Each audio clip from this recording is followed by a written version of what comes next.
আসসালামু আলাইকুম everyone, welcome to my channel art of cooking. বিকালের নাস্তা হিসেবে চটজলদি এই ডেজার্টটি তৈরি করে নিতে পারেন। বাসায় থাকা মাত্র 2-3টা উপকরণ দিয়েই এই ডেজার্টটি তৈরি করে নিতে পারেন। আমি এখানে 2 পিস পাউরুটি এবং একটি কমলালেবু নিয়েছি। তারপর পাউরুটিগুলো পিসেস করে কেটে নিয়েছি এবং কমলালেবু থেকে খোসাটা ছাড়িয়ে নিয়েছি। আর লাগছে রুম টেম্পারেচারে থাকা একটি ডিম এবং বাজারে যে 10 টাকা দামে যে গুঁড়া দুধ পাওয়া যায় সেটিরই আমি 2 প্যাকেট এখানে ব্যবহার করেছি।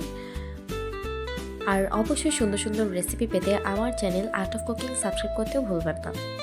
আমি এখানে আমা এবং এসাশিপের 2 প্যাকেট দুধ ব্যবহার করে আমি আগে থেকেই চুলায় ফুটন্ত গরম পানি বয়ল করে রেখেছিলাম, সেটা দিয়ে দিচ্ছি।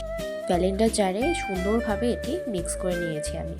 দেন একটি ছাঁকনির সাহায্যে বা স্ট্রেনারের সাহায্যে আপনারা এটাকে ছেঁকে নেবেন। অবশ্যই এই স্টেপটা ফলো করার চেষ্টা করবেন, এতে এক্সেস যে কমলার আঁশটা থাকে সেটা বের হয়ে আসে।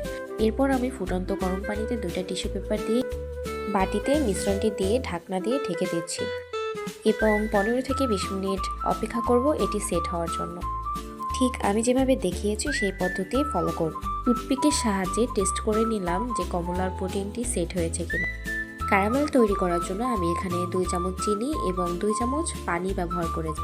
মিডিয়াম হিটে এটি একটু নেড়ে চেড়ে ক্যারামেল সসটি তৈরি করে নেব এবং এই পর্যায়ে আমার ক্যারামেল তৈরি হয়ে গিয়েছে। আমি যে পুডিংটি বানিয়েছি সেটা পিসেস করে কেটে নিচ্ছি এবং পুডিংয়ের উপর থেকে দিয়ে দিচ্ছি ক্যারামেল সস।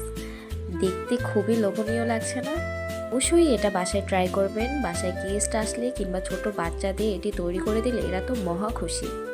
এই তো এ পর্যায়ে আমার পুডিং তৈরি হয়ে গিয়েছে। Enough for today. Allah Hafiz.